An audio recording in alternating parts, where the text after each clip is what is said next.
Hello friends, എല്ലാവർക്കും നമസ്കാരം. നിങ്ങളേവരും കാത്തിരിക്കുന്ന രേവതിയുടെയും സച്ചിയുടെയും ഇന്നത്തെ വിശേഷത്തിലേക്ക് എല്ലാ കൂട്ടുകാർക്കും സ്വാഗതം. എല്ലാവർക്കും നല്ലൊരു ദിവസമൊക്കെ ആശംസിച്ചുകൊണ്ട് തന്നെ നമുക്ക് ഇന്നത്തെ വിശേഷത്തിലേക്ക് കടന്നാലോ. അങ്ങനെ നമ്മുടെ സുധി വീട്ടിലെത്തി. സുധീനെ സച്ചി തല്ലി പുറത്താക്കിയത് മാത്രമല്ല, ഗേറ്റ് പൂട്ടിയിടുകയാണ് ചെയ്തത്.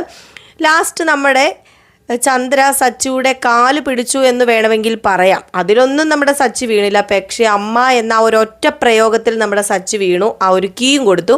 നേരെ അപ്പം തന്നെ പെട്ടെന്ന് പോയി നമ്മുടെ ചന്ദ്ര ആ ഒരു ഗേറ്റ് തുറക്കുന്ന ആ ഒരു വെപ്രാളവും ആ ഒരു അഭിനയമൊക്കെ തകർത്തല്ലേ നമ്മുടെ ചന്ദ്രയും അതുപോലെ സുധിയും സച്ചിയും രേവതിയും അതുപോലെ നമ്മുടെ രവീന്ദ്രനൊക്കെ തകർത്ത് അഭിനയിച്ച ആ ഒരു എപ്പിസോഡ് തന്നെയായിരുന്നു നമ്മൾ കഴിഞ്ഞ ദിവസം കണ്ടത്. എല്ലാവരും ഒരുപാട് കമൻസ് ഒക്കെ ഇട്ടിട്ടുണ്ടായിരുന്നു, നല്ല അഭിനയമായിരുന്നു എന്നൊക്കെ അല്ലേ. നല്ല ഗംഭീര അഭിനയം തന്നെയാണ് അവർ കാഴ്ചവെച്ചത്. അപ്പം നമ്മുടെ ചന്ദ്ര ഇങ്ങനെ വെളിയിൽ വന്ന് ആ ഒരു കീയൊക്കെ എടുത്ത് തുറന്നിട്ട് സുധീനെ ഇങ്ങനെ കെട്ടിപ്പിടിച്ചുകൊണ്ട് നിൽക്കുന്ന ആ ഒരു സീനല്ലേ നിങ്ങൾ ലാസ്റ്റ് ഭാഗമായിട്ട് കണ്ടത്. അപ്പം നമുക്ക് അവിടെ നിന്ന് തന്നെ ആരംഭിക്കാം അല്ലേ. അപ്പം അങ്ങനെ നമ്മുടെ സുധീനെ അങ്ങോട്ട് കെട്ടിപ്പിടിച്ച് അല്ലമുറയിട്ട് കരയുകയാണ് ചന്ദ്ര. മോനെ നീ പോകരുത്, എങ്ങും പോകരുത്, മോൻ ഇവിടെ തന്നെ വേണം. ദേ മോനെ, സച്ചി താക്കോല് തന്നു, അപ്പം പിന്നെ മോൻ ഇനി അകത്ത് കയറാം, ബാ നമുക്ക് അകത്ത് കയറി പോകാം എന്നൊക്കെ പറഞ്ഞുകൊണ്ട് നമ്മുടെ ചന്ദ്ര ഇങ്ങനെ സുധീനെ വിളിച്ചപ്പോഴത്തേക്കും സുധി, അമ്മ ഞാൻ എന്തിനാ അമ്മ ഇനി അകത്ത് കയറി വരുന്നത്? എല്ലാവരും എന്നെ വെറുക്കല്ലേ, അവൻ പോലും എന്നെ തല്ലിയില്ലേ, എൻ്റെ അനിയനായ അവൻ വരെ എന്നെ തല്ലി. ഇല്ലമ്മേ, ഞാൻ ഈ വഴിക്ക് എങ്ങോട്ടെങ്കിലും ഇറങ്ങിപ്പോവുക. എൻ്റെ അത്യാവശ്യ സാധനങ്ങൾ മാത്രം എടുത്ത് എൻ്റെ സർട്ടിഫിക്കറ്റൊക്കെ എടുത്ത് ഞാൻ എങ്ങോട്ടേലും പോയി താമസിച്ചോളാം. ഞാൻ ആർക്കും ഒരു ഭാരമാവില്ല. മോനെ, നീ എന്താ മോനെ ഈ പറയുന്നത്? അതിനുവേണ്ടിയാണോ അമ്മ ഇതൊക്കെ ചെയ്തത്? ഒരിക്കലും അതിനുവേണ്ടിയല്ലല്ലോ അമ്മ ഇതൊക്കെ ചെയ്തത്. അമ്മ ഇത്രയും പാടുപെട്ടിട്ടുണ്ടെങ്കിൽ എൻ്റെ മോനെ എൻ്റെ കൂടെ ഇവിടെ തന്നെ താമസിക്കും. ഇതൊക്കെ പോട്ടെ, ഇപ്പം മോൻ ഇതിനെക്കുറിച്ചൊന്നും ചിന്തിക്കണ്ട, മോൻ കയറി വാ എന്നും പറഞ്ഞ് നമ്മുടെ സുധീനെ വിളിച്ചോണ്ട് അകത്തേക്ക് കയറി ചെല്ലുകയാണ്. ഏതായാലും സുധീനെ വിളിച്ചോണ്ട് അകത്തേക്ക് കയറി ചെന്ന ഉടനെ തന്നെ നമ്മുടെ സച്ചി വന്നു. സച്ചി വന്നിട്ട് പറഞ്ഞു, അല്ല ഇത് എങ്ങോട്ടേക്കാണ് കയറി പോകുന്നത്? അതെ, 50 ലക്ഷത്തിൻ്റെ കാര്യം മറന്നോ? ഈ പറഞ്ഞ നിങ്ങളുടെ മകന്, അതെ ഈ 50 ലക്ഷം നിങ്ങളുടെ മകൻ എന്ന് തരുന്നോ? അന്ന് ഈ വീട്ടിൽ കയറി താമസിക്കാനല്ലേ ഞാൻ പറഞ്ഞത്. പിന്നെ അതൊക്കെ പോട്ടെ, ഇനി ഈ 50 ലക്ഷം 6 മാസത്തിനുള്ളിൽ തരാമെന്ന ആ ഒരു വാക്ക് എനിക്ക് തന്നിരിക്കണം. എങ്കിലൊക്കെ ഇവിടെ താമസിച്ചോ, ഇല്ലെങ്കിൽ ഈ നിമിഷം പടിയിറങ്ങേണ്ടി വരും നിങ്ങളുടെ മകൻ സുധി എന്ന് പറഞ്ഞപ്പം നമ്മുടെ സുധി ഒന്ന് പകച്ചുപോയി. അതുപോലെ ചന്ദ്രയും ഒന്ന് പകച്ചുപോയി. 6 മാസത്തിനുള്ളിൽ 50 ലക്ഷം രൂപ ഉണ്ടാക്കുക എന്ന് പറഞ്ഞാൽ എന്താ പറയുക, അതിനിപ്പം വല്ല കള്ളക്കടത്തിന് നമ്മുടെ സുധിക്ക് പോകേണ്ടി വരുമായിരിക്കും. അല്ലാതെ ഈ 6 ലക്ഷം രൂപ എങ്ങനെ നമ്മുടെ സുധി ഉണ്ടാക്കും? ഏതായാലും നമ്മുടെ സുധി ഒന്ന് പതറി നിന്നു. പക്ഷേ ചന്ദ്രയ്ക്കും അറിയാം ഇവിടെ പതറി നിന്ന് കഴിഞ്ഞാൽ ശരിയാവില്ല. വാക്ക് കൊടുത്തില്ലെങ്കിൽ സുധിക്ക് വീട്ടിൽ കയറാനും പറ്റില്ല. അതുകൊണ്ട് വാക്ക് കൊടുത്തേ തീരൂ.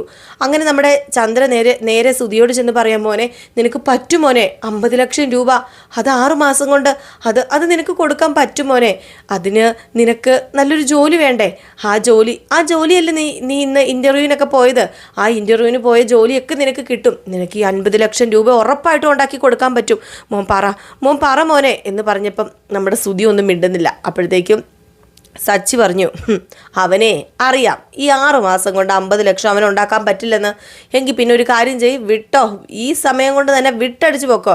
എന്താണെന്ന് വെച്ചാൽ എടുക്കാനുള്ളത് എടുത്തോണ്ടോ, എന്ത് വേണമെങ്കിലും ഇവിടെ നിന്ന് കൊണ്ടുപോകാം. ഞാൻ പറഞ്ഞല്ലോ, ഈ വീട്ടിലെ എല്ലാ അവകാശങ്ങളും ഇനി എനിക്കുള്ളതാണ്. കാരണം ആ 50 ലക്ഷം രൂപ എനിക്ക് കിട്ടിയില്ലല്ലോ.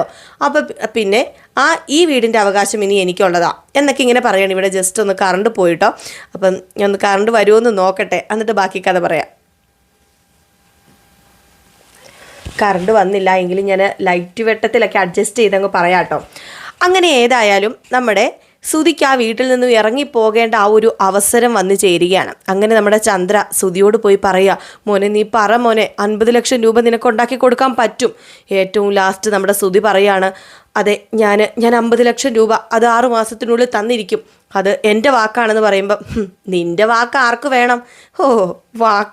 നിൻ്റെ വാക്കിന് നല്ല വിലയാണല്ലോ, അത് നന്നായിട്ടറിയാം. അതുകൊണ്ടാണല്ലോ ഈ നിൽക്കുന്ന സാധനം എൻ്റെ തലയിൽ ഇപ്പം വന്ന് വീണത് എന്ന് പറഞ്ഞു. ഇത് കേട്ടത് നമ്മുടെ രേവതിക്ക് ദേഷ്യം വന്നിട്ട് രേവതി ഇങ്ങനെ തറപ്പിച്ച് നോക്കുകയാണ് കേട്ടോ. ഇങ്ങനെ തറപ്പിച്ച് ഇങ്ങനെ തുറപ്പിച്ചൊക്കെ നോക്കുകയാണ് ആരെ സച്ചിനെ. ഇതേ സമയം ആയിക്കോട്ടെ നമ്മുടെ സച്ചി പറഞ്ഞു, നിന്റെ വാക്കിന് പുല്ല് വിലയില്ലാത്തത് കൊണ്ട് നീ ഒരു കാര്യം ചെയ്യണം. നിനക്ക് കുറച്ചെങ്കിലും ആത്മാർത്ഥത, ഈ പറഞ്ഞ സ്നേഹമൊക്കെ ഉള്ളത് ആരോടാ? അത് നിന്റെ അമ്മയോട് തന്നെ ആയിരിക്കും, ടീച്ചർ അമ്മയോട്.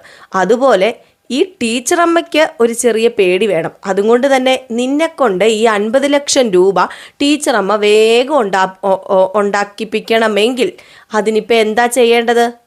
നീ ടീച്ചർ അമ്മയുടെ തലയെ തൊട്ടങ്ങോട്ട് സത്യം ചെയ്തോ. എങ്കിൽ പിന്നെ ശീഘ്രമെന്ന് പോലെ ടീച്ചറമ്മ 50 ലക്ഷം രൂപ അത് നിന്നെക്കൊണ്ട് പെട്ടെന്ന് തന്നെ ഉണ്ടാക്കാൻ സഹായിക്കും. അതുകൊണ്ട് പെട്ടെന്ന് ആയിക്കോട്ടെ. ടീച്ചറമ്മയുടെ തലയെ തൊട്ട് നിനക്ക് സത്യം ചെയ്യാൻ പറ്റുമോ? എങ്കിൽ നീ സത്യം ചെയ്യടാ എന്ന് പറഞ്ഞപ്പോഴത്തേക്കും അത് സച്ചി അത് വേണോ എന്നിങ്ങനെ നമ്മുടെ രേവതിയല്ല ചന്ദ്ര ചോദിച്ചപ്പോഴത്തേക്കും അത് വേണം, അത് തന്നെ വേണം, എങ്കിൽ മാത്രമേ ഇവിടെ ഞാൻ താമസിപ്പിക്കത്തുള്ളൂ. ഇല്ലെങ്കിൽ ഈ സമയം തന്നെ ഇറങ്ങി പൊക്കോട്ടെ ഇവന്, എനിക്ക് പ്രശ്നമൊന്നുമില്ല എന്ന് പറഞ്ഞപ്പം, മോനെ നീ 50 ലക്ഷം രൂപ ഉണ്ടാക്കുമോടാ 6 മാസം കൊണ്ട്? ഉണ്ടാക്കും അമ്മേ. ഞാൻ അമ്മയുടെ തലയെ തൊട്ട് സത്യം ചെയ്യുക. ഇന്നേക്ക് 6-ാം മാസം ഞാൻ 50,000 അല്ല കേട്ടോ, 50 ലക്ഷം രൂപ അത് നിൻ്റെ കൈ തന്നിരിക്കും. അത് ഈ സുധിയുടെ വാക്കാ. എങ്കിൽ പിന്നെ നിൻ്റെ ഈ വാക്കിന് വില കൽപ്പിച്ചിട്ടൊന്നുമല്ല, ബാക്കി നിൻ്റെ അമ്മ നോക്കിക്കോളും. അതും കൊണ്ട് തന്നെയാ ആ തലയെ കൊണ്ട് തന്നെ ഞാൻ സത്യം ചെയ്യിപ്പിച്ചത്. ഇനി പ്രശ്നമില്ല, ഇനി നീ ഇവിടെ നിൽക്കുവോ എന്ത് വേണമെങ്കിലും ചെയ്തോ. 6 മാസം മാത്രം. പിന്നെ നീ ഇവിടെ നിൽക്കുമ്പം പണ്ട് നീ ഇവിടുത്തെ അമിത സ്വാതന്ത്ര്യമൊക്കെ ഉണ്ടല്ലോ, അതൊന്നും അങ്ങോട്ട് എടുക്കണ്ട കേട്ടോ. ഈ 50 ലക്ഷം രൂപ നീ എന്ന് തരുന്നോ അന്ന് മാത്രം മതി. ഇത് നിൻ്റെ വീടാണ്, നിൻ്റെ ആൾക്കാരാണ് എന്നുള്ള ചിന്ത. അതുവരെ എന്നും ഇവിടെ ഒരു അകലം പാലിക്കുന്നത് നല്ലതായിരിക്കും എന്നൊക്കെ പറഞ്ഞു. എന്നിട്ട് പറഞ്ഞു, പൊക്കോ, നീ നിൻ്റെ റൂമിലോ എവിടെയാണെന്ന് വെച്ചാൽ പൊക്കോ, ഞാൻ പറയാനുള്ളത് പറഞ്ഞു, എനിക്ക് ഇത്ര മാത്രമേ പറയാനുള്ളൂ എന്നൊക്കെ നമ്മുടെ സച്ചിയുടെ ആ ഒരു സ്റ്റൈലുണ്ടല്ലോ, ആ രീതിയിലൊക്കെയാണ് നമ്മുടെ സച്ചി പറയുന്നത്. ഏതായാലും ഇതേ സമയം ആയിക്കോട്ടെ നമ്മുടെ ചന്ദ്ര വേഗം മോനെ വിളിച്ചുകൊണ്ട് പോയി. രേവതി ഇങ്ങനെ മിളുങ്ങസ്യാന്ന് പറഞ്ഞിരിക്കുകയാണ്. അത് വേറെ ഒന്നുമല്ല, രേവതിക്ക് മിളുങ്ങസ്യ എന്ന് പറയുന്ന ആ ഒരു ഇത് നമ്മുടെ രേവതിക്ക് വന്നത്. അതെന്താണെന്ന് ചോദിച്ചു കഴിഞ്ഞാൽ നമ്മുടെ രേവതി അപ്പോഴാണ് തനിക്ക് 50 ലക്ഷം രൂപയാണ് വില രവീന്ദ്രൻ ഇട്ടതെന്ന് മനസ്സിലായത്. രേവതി തന്നെ ഞെട്ടിപ്പോയി കാണും. എനിക്ക് 50 ലക്ഷം രൂപയോ, അച്ഛൻ ഇത്രയ്ക്ക് ആത്മാർത്ഥതയോ, എന്നെ ഇങ്ങോട്ട് കൊണ്ടുവരാൻ വേണ്ടി 50 ലക്ഷം രൂപ മകന് കൊടുക്കാന്നൊക്കെ പറഞ്ഞു കഴിഞ്ഞാൽ അതങ്ങനെ എന്താണ് എന്നൊക്കെ ഇങ്ങനെ ചിന്തിച്ചപ്പോഴത്തേക്കും, അങ്ങനെ ചിന്തിച്ചുകൊണ്ട് നിന്നപ്പോൾ തന്നെ നമ്മുടെ രവീന്ദ്രൻ വന്ന് പറഞ്ഞു, മോളെ നീ ഇപ്പം മനസ്സിൽ വിചാരിക്കുന്ന കാര്യം എന്താണെന്ന് എനിക്കറിയാം. മോൾ ഒരിക്കലും അത് തെറ്റായിട്ട് കാണരുത്. ഈ അച്ഛന് ഒരേ ഒരു ആഗ്രഹം ഉണ്ടായിരുന്നുള്ളൂ, മോൾ ഈ വീട്ടിൽ മരുമകളായിട്ട് കയറി വരണം. അതിന് എൻ്റെ മൂത്ത മകനെ ഞാൻ തിരഞ്ഞെടുത്തത് വലിയ തെറ്റായി പോയെന്ന് എനിക്കറിയാം. പക്ഷേ അതല്ലേ ഈ അച്ഛന് പറ്റത്തുള്ളൂ. ആ ഒരു സമയത്ത് മൂത്ത മകനല്ലാതെ നിന്നെ വേറെ ആരെയാ ഞാൻ വിവാഹം കഴിപ്പിച്ചു കൊടുക്കേണ്ടത്? ഒരു കുടുംബത്തിലെ ആദ്യത്തെ പുത്രനായ മൂത്ത മകനെ കൊണ്ടല്ലേ വിവാഹം കഴിപ്പിക്കേണ്ടത്? മൂത്ത മകൻ നിൽക്കെ ഞാൻ താഴെ ആരെക്കൊണ്ട് മോളെ വിവാഹം കഴിപ്പിക്കും? അതുകൊണ്ട് മാത്രമാണ് ഈ അച്ഛനൊരു അബദ്ധം പറ്റിപ്പോയത്. മോൾ ഈ വീട്ടിലെ മരുമകളാകാൻ ഈ അച്ഛൻ ഒരുപാട് ആഗ്രഹിച്ചിട്ടുണ്ട്. അത് മോൾക്ക് തോന്നുന്ന പോലെ ഒരുപക്ഷെ സഹതാപം കൊണ്ടോ ഇനിയിപ്പം എൻ്റെ ബസ്സിന് മുന്നിൽ നിൻ്റെ അച്ഛൻ വന്ന് ചാടിയത് കൊണ്ടോ ഒന്നുമല്ല. അന്ന് മോൾ ആ ഒരു പൂമാല പൂച്ചെണ്ടൊക്കെ കൊണ്ടുവന്ന് തന്നപ്പം ഞാൻ പരിചയപ്പെട്ടില്ലേ മോളെ, അന്ന് മുതൽ എൻ്റെ മനസ്സിൽ മോള് കയറിക്കൂടിയതാ. എൻ്റെ ഒരു മകന് വേണ്ടി അത് മോള് തന്നെ ആയിരിക്കണമെന്ന് ഈ വീട്ടിലെ മരുമകൾ. അല്ലാതെ ഒരിക്കലും മോളെ വേറൊന്നും വിചാരിക്കരുത് എന്ന് പറഞ്ഞപ്പോൾ, ഇല്ല അച്ഛാ, ഞാൻ അങ്ങനെയൊന്നും വിചാരിച്ചിട്ടൊന്നുമില്ല. എങ്കിലും ഇത് ഞാൻ അറിഞ്ഞില്ലല്ലോ. അത് സാരമില്ല മോളെ. ഏതായാലും മോൾക്ക് ഇപ്പം കിട്ടിയിരിക്കുന്ന ജീവിതം അത് നല്ലൊരു ജീവിതം തന്നെയാണ്. അത് മോള് കരുതിയാൽ മതി. സച്ചി മാറും. സച്ചിനെ മാറ്റിയെടുക്കാൻ നമുക്ക് സാധിക്കും, മോൾക്ക് സാധിക്കും. പിന്നെ ഈ കഴിഞ്ഞ കാര്യങ്ങളൊക്കെ മോളങ്ങ് മറക്ക് എന്നൊക്കെ പറഞ്ഞ് നമ്മുടെ രേവതിനെ അവിടെ അങ്ങ് സമാധാനിപ്പിച്ചു കേട്ടോ. ഏതായാലും സച്ചി രണ്ടും കൽപ്പിച്ച് തന്നെയാണ്.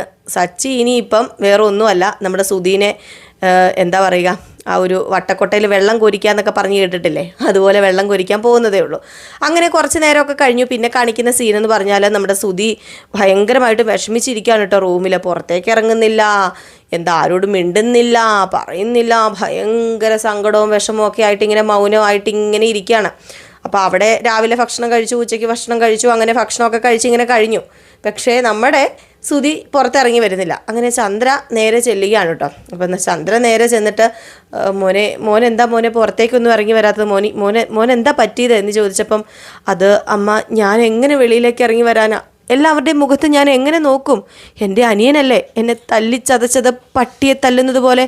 അത് നോക്കി നിന്ന ഒരച്ഛൻ, അതെല്ലാം കണ്ടു നിന്ന രേവതി, ഇവരുടെയൊക്കെ മുമ്പിലേക്ക് ഞാൻ എങ്ങനെ ഇറങ്ങി വരാനാ? മോനെ ഇറങ്ങി വരണം. മോൻ ഇങ്ങനെ നിന്ന് കഴിഞ്ഞിട്ടുണ്ടെങ്കിൽ എന്തെങ്കിലും നേടാൻ പറ്റുമോ? അതുമല്ല, മോനൊരു വാക്ക് കൊടുത്തിട്ടുണ്ട് ഈ അമ്മയുടെ തലയിൽ തൊട്ട്, അത് മോൻ മറന്നു പോകരുത്. ഈ അമ്മയ്ക്ക് എന്തെങ്കിലും സംഭവിച്ചു കഴിഞ്ഞാൽ, ഇല്ലമ്മേ, അമ്മയുടെ തലയിൽ തൊട്ടാ ഈ മോൻ വാക്ക് കൊടുത്തതെങ്കിൽ 50 ലക്ഷം രൂപ ഈ മകൻ കൊടുത്തിരിക്കും. അത് വീണ്ടും ഞാൻ പറയുക, എൻ്റെ അമ്മേനെ കൊണ്ട് തന്നെ ഞാൻ പറയുക, അമ്മയ്ക്ക് തന്നെ വാക്ക് തരിക. ഈ 50 ലക്ഷം രൂപ നമ്മൾ ഉണ്ടാക്കി കൊടുക്കും അമ്മേ. എനിക്ക് ഒരു ജോലി കിട്ടട്ടെ. ആ ജോലി കിട്ടുന്നത് വരെയല്ലേ എന്നെ ഇവിടെ ഇട്ടിങ്ങനെ കാണിക്കത്തുള്ളൂ. അത് കഴിയുമ്പം, അതേ മോനെ, അത് കഴിയുമ്പോഴാണ് ഇനി ബാക്കി കാര്യങ്ങളൊക്കെ കിടക്കുന്നത്. അതുമല്ല, എല്ലാ കാര്യങ്ങളും അറിഞ്ഞതും ഒക്കെ ആരാന്ന് മനസ്സിലായല്ലോ. ആ രേവതി എന്ന് പറയുന്ന ആ ശവം, അവളെ ഇവിടെ അധിക കാലം ഞാൻ വെച്ച് പൊറപ്പിക്കില്ല. അങ്ങനെ അവൾ ഇവിടെ വെച്ച് പൊറപ്പിക്കുകയാണെങ്കിൽ അവക്കിട്ട് കൊടുക്കാനുള്ള പണി അത് ഞാൻ കൊടുക്കും. ഈ പറയുന്ന കാലം അത് അവരുടെ ഒപ്പമാണെങ്കിൽ ഇപ്പം കുറച്ച് കഴിയുമ്പം നമ്മുടെ ഒപ്പം വരും. അത് നമ്മൾ ഉണ്ടാക്കിയെടുക്കും. നമ്മുടെ അവസരം നമ്മൾ ഉണ്ടാക്കിയെടുത്ത് കഴിഞ്ഞാൽ നോക്കിക്കോ, ഇനി ഈ ചന്ദ്രയുടെ മെയിൻ ശത്രു, പ്രധാന ശത്രു വേറെ ആരുമല്ല, രേവതി തന്നെയാണ്. അവൾ ഈ വീട്ടിൽ നിന്നും ഇറങ്ങണം. അവളെല്ലാവരുടെയും മുമ്പിൽ നാണം കെടണം. അവൾ വലിയ കാര്യത്തിന് ഭർത്താവാണെന്ന് പറഞ്ഞുകൊണ്ട് ഒരുത്തനെ കൊണ്ട് നടക്കുന്നുണ്ടല്ലോ സച്ചി, അവൻ്റെ തനി സ്വരൂപം എന്താണെന്നും അവൾ അറിയണം. ലാസ്റ്റ് അവളെല്ലാം ഉപേക്ഷിച്ചിട്ട് ഈ വീട് വിട്ടിറങ്ങണം. അതൊക്കെയാണ് ഈ അമ്മ ആഗ്രഹിക്കുന്നത്. അതിനൊക്കെ കുറച്ച് സമയം കൂടെ വേണമായിരിക്കും. അതിനൊക്കെ മുമ്പായിട്ട് 50 ലക്ഷം രൂപ അതെങ്ങനെയെങ്കിലും ഉണ്ടാക്കണം. മോൻ സമാധാനപ്പെട്. മോൻ ആരുടെയും മുഖത്ത് നോക്കാൻ ബുദ്ധിമുട്ടും ഒന്നും വേണ്ട. മോൻ്റെ വീടും കൂടിയായത്, അത് മോൻ മനസ്സിലാക്കണം. മോൻ എല്ലാവരുടെയും മുമ്പിൽ ഇങ്ങനെ തലകുനിച്ച് നിന്നാലേ ഈ അമ്മയ്ക്ക് അതിൻ്റെ ക്ഷീണം. അതുകൊണ്ട് മോനിനി എല്ലാവരുടെയും മുമ്പിൽ തല ഉയർത്തിപ്പിടിച്ച് നിൽക്കണം. അല്ലാതെ പാത്തും പരിങ്ങിയൊന്നും ഈ റൂമിലിരുന്നാൽ മോനെ അമ്മയ്ക്ക് സഹിക്കില്ല എന്നൊക്കെ പറയുകയാണ്. ഏതായാലും നമ്മുടെ രേവതീനെ എങ്ങനെയെങ്കിലും വീട്ടിൽ നിന്ന് പുറത്ത് ചാടിക്കണമെന്ന ആ ഒരു ഒറ്റ ഉദ്ദേശം മാത്രമേ ഇനി ചന്ദ്രയ്ക്കുള്ളൂ. ചന്ദ്ര ആ ഒരു ഉദ്ദേശവും, അതുപോലെ തന്നെ നമ്മുടെ ചന്ദ്രയ്ക്ക് ഇനി അടുത്ത ഉദ്ദേശം സുധിയെ കൊണ്ടൊരു വിവാഹം കഴിപ്പിക്കുക. കാരണം ഇവിടെ നമ്മുടെ സച്ചിക്ക് ഒരു പെണ്ണുണ്ട്. സച്ചി അനിയനാണല്ലോ. അപ്പോൾ ആ ഒരു സ്ഥിതിക്ക് നമ്മുടെ സച്ചിക്ക് ഒരു പെണ്ണുള്ളപ്പം സുധിക്ക് ഒരു പെണ്ണ് വേണമല്ലോ. അങ്ങനെയാണല്ലോ, ചന്ദ്ര എവിടെയും മത്സരിച്ചു കൊണ്ടിരിക്കുകയാണ് നമ്മുടെ സച്ചിയോട്. അപ്പോൾ അതുകൊണ്ട് ഇനിയിപ്പം നമ്മുടെ ചന്ദ്രയുടെ ആലോചനയൊക്കെ വേറെ എങ്ങോട്ടേക്കും അല്ല പോകുന്നത്, അങ്ങോട്ടേക്ക് തന്നെയാണ് പോകുന്നത്. അപ്പോൾ ഇതിനൊക്കെ ശേഷം നമ്മുടെ സുധി നേരെ ഓഫീസിലേക്ക് പോകുന്ന ആ ഒരു സീനാണ് കാണിക്കുന്നത് കേട്ടോ. ഓഫീസിലേക്ക്, അതായത് പുതിയ ഓഫീസിലേക്ക് പോവുകയാണ്. അവിടെ ചെന്ന് കഴിയുമ്പോൾ നമുക്ക് പരിചയമുള്ളൊരു മേഡം തന്നെയാണ്. അത് വേറെ ആരുമല്ല, നമ്മുടെ ശ്രുതിയില്ലേ. നമ്മുടെ ശ്രുതിനെ നമ്മൾ ആദ്യം കണ്ടപ്പോഴേക്കും ഒരു മേഡത്തിനെ ഇങ്ങനെ തെറാപ്പി ട്രീറ്റ്മെൻറ്റ് ചെയ്യുന്നത് കണ്ടല്ലോ. കുറച്ച് വലിയൊരു വീട്ടിലാണ്. അപ്പോൾ അവിടെ ഒരു പുള്ളിക്കാരനും ഉണ്ടായിരുന്നു മോശമായിട്ട് നമ്മുടെ ശ്രുതിയോടൊക്കെ പെരുമാറുന്നത്. അപ്പോൾ ആ ഒരു പുള്ളിക്കാരിയുടെ ഓഫീസിലാണ് നമ്മുടെ സുധി ജോലിക്ക് വേണ്ടി പോകുന്നത്. അങ്ങനെ അവിടെ ചെന്ന് കഴിയുമ്പോഴേക്കും വലിയ ഓഫീസൊക്കെയാണ്. വലിയ സന്തോഷത്തോടു കൂടി തന്നെ ആദ്യത്തെ ദിവസം നല്ല രീതിയിൽ തന്നെ പോകാൻ വേണ്ടിയാണ് അങ്ങോട്ടേക്ക് ചെല്ലുന്നത്. പക്ഷെ അവിടെ ചെല്ലുമ്പോൾ അവിടെ നേരിടേണ്ടി വരുന്ന പ്രശ്നങ്ങൾ എന്ന് പറഞ്ഞു കഴിഞ്ഞാൽ അതൊരിക്കലും നമ്മുടെ സുധിക്ക് ഉൾക്കൊള്ളാൻ കഴിയുന്നതല്ല. ഒരു അടിമയെപ്പോലെ ജോലി എടുക്കുക, ആ ഒരൊറ്റ ദിവസം കൊണ്ട് നമ്മുടെ സച്ചിയല്ല സുധി അത് മനസ്സിലാക്കുകയാണ്. അടിമയെപ്പോലെ ആ ഒരു മേഡത്തിൻ്റെ മുന്നിൽ ജോലി എടുക്കേണ്ടി വരിക ഒരിക്കലും ശ്രുതി അത് അംഗീകരിക്കുന്നില്ല.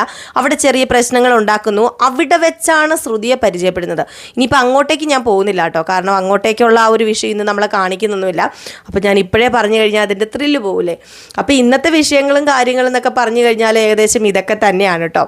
അപ്പം അടിപൊളി വിശേഷങ്ങൾ തന്നെയാണ്. നമ്മുടെ രേവതി ഇനിയിപ്പം ആരാണ് എന്ന് സുധിയും ചന്ദ്രയും അറിയാൻ പോകുന്നുള്ളൂ. അത് വേറെ കാര്യം. നമ്മുടെ രേവതി കുറച്ച് എന്താ പറയുക, മുറ്റായിട്ട് തന്നെയാണ് ഇനി നിൽക്കാൻ പോകുന്നത് സുധിയുടെ അടുത്ത്. ഒരിക്കലും സുധീനെ അംഗീകരിക്കാൻ പറ്റില്ല രേവതിക്ക്. കാരണം രേവതിയുടെ ജീവിതം തകർത്ത ആളാണ് സുധി. അതുകൊണ്ട് തന്നെ സുധീനെ ഒരിക്കലും അംഗീകരിക്കാൻ പറ്റില്ല. സുധിക്ക് ഒരു വില പോലും കൊടുക്കില്ല വീട്ടിൽ നമ്മുടെ രേവതി കേട്ടോ. അപ്പം അതൊക്കെ ഇനി കാണാൻ കിടപ്പുണ്ട്. അതൊക്കെ ഒരു അടിപൊളി വിശേഷം തന്നെയാണ് കേട്ടോ. നമുക്ക് ഇനിയിപ്പോൾ ഓരോ ദിവസവും ഇനി മുതലാണ് നമ്മുടെ കഥ ഇവിടെ സ്റ്റാർട്ട് ചെയ്യുന്നത്. ഇനി മുതലാണ് നമ്മുടെ കഥയുടെ ആ ഒരു മെയിൻ എന്ന് പറഞ്ഞാൽ ഇനി അങ്ങോട്ടേക്കാണ്. ഇനിയിപ്പോൾ നമ്മുടെ സുധി വിവാഹം കഴിച്ചുകൊണ്ടും കൂടി വന്നു കഴിഞ്ഞാൽ ഉണ്ടാകാൻ പോകുന്ന പ്രശ്നങ്ങളും അപ്പോൾ അങ്ങനെയുള്ള കാര്യങ്ങളൊക്കെയാണ് ഇനി നമ്മൾ മെയിനായിട്ട് കാണാൻ പോകുന്നത് കേട്ടോ. അപ്പോൾ അതിലേക്ക് നമ്മുടെ ശ്രുതി ഇനിയിപ്പോൾ ഇങ്ങോട്ടേക്ക് വരണമല്ലോ, അപ്പോൾ അതിലേക്ക് നയിക്കുന്ന കുറച്ച് കാര്യങ്ങളൊക്കെയാണ് ഈ ഒരാഴ്ച നമുക്കിങ്ങനെ കടന്നു പോകുന്നത്. അപ്പോൾ അതൊക്കെ 1 വീക്ക് പ്രമോയിൽ ഞാൻ ഇട്ടിട്ടുണ്ടായിരുന്നു. അപ്പോൾ അതൊക്കെ നിങ്ങൾ കേട്ട് കാണുമല്ലോ അല്ലേ. അപ്പോൾ അതുകൊണ്ട് ഞാൻ കൂടുതൽ പറഞ്ഞ് ബോറടിപ്പിക്കുന്നൊന്നുമില്ല. അപ്പോൾ എല്ലാവരും കാത്തിരിക്കുക, അടിപൊളി വിശേഷമാണ്. അപ്പോൾ നമ്മുടെ ചിന്നൂസ് വേൾഡിലാണ് ഗീതുവിൻ്റെയും ഗോവിന്ദൻ്റെയും കഥ, ഗൗതമിൻ്റെയും നന്ദയുടെയും കഥയും ഒക്കെ ഇടുന്നത് കേട്ടോ. അപ്പോൾ നമ്മുടെ ചിന്നൂസ് വേൾഡ് സബ്സ്ക്രൈബ് ചെയ്ത് വെക്കാത്ത ആരെങ്കിലും ഒക്കെ ഉണ്ടെങ്കിൽ നിങ്ങളൊന്ന് പോയി സബ്സ്ക്രൈബ് ചെയ്ത് വെച്ചേരെ. ഞാൻ കമൻറ്റ് ബോക്സിൽ ലിങ്ക് കൊടുത്തേക്കാം, ആവശ്യമുള്ളവർ പോയി സബ്സ്ക്രൈബ് ചെയ്ത് വെക്കണം കേട്ടോ. നമ്മൾ സ്ഥിരം പ്രേക്ഷകരൊക്കെ കാണുമല്ലോ, അപ്പോൾ ഞാൻ ആരും നിർബന്ധിക്കുന്നൊന്നുമില്ല. കാരണം വേറെ ഒന്നുമല്ല, നിങ്ങൾക്ക് താല്പര്യം ഉണ്ടെങ്കിൽ, നിങ്ങൾ നമ്മുടെ കഥ കേൾക്കാൻ ഇഷ്ടമാണെങ്കിൽ നിങ്ങളൊന്ന് പോയി സബ്സ്ക്രൈബ് ചെയ്ത് വെക്കുക. ഞാൻ കമൻറ്റ് ബോക്സിൽ ആവശ്യക്കാർക്ക് വേണ്ടിയാണ് കമൻറ്റ് ബോക്സിൽ ഞാൻ ലിങ്ക് കൊടുത്തിരിക്കുന്നത്. അപ്പോൾ എല്ലാവരും സപ്പോർട്ട് ചെയ്യുക. നിങ്ങളുടെ സ്നേഹത്തിനും സപ്പോർട്ടിനും ഒക്കെ ഒരുപാട് നന്ദിയുണ്ട്. വീണ്ടും നിങ്ങളുടെ സ്നേഹവും സപ്പോർട്ടും ഒക്കെ പ്രതീക്ഷിച്ചുകൊണ്ട് നിർത്തുകയാണ്. എല്ലാവർക്കും നല്ലൊരു ദിവസം തന്നെ ആശംസിച്ചുകൊണ്ട് നിർത്തുന്നു. അപ്പോൾ അടുത്ത വിശേഷമായിട്ട് കാണാം. അതുവരെ എല്ലാവർക്കും ടാറ്റാ ബൈ ബൈ.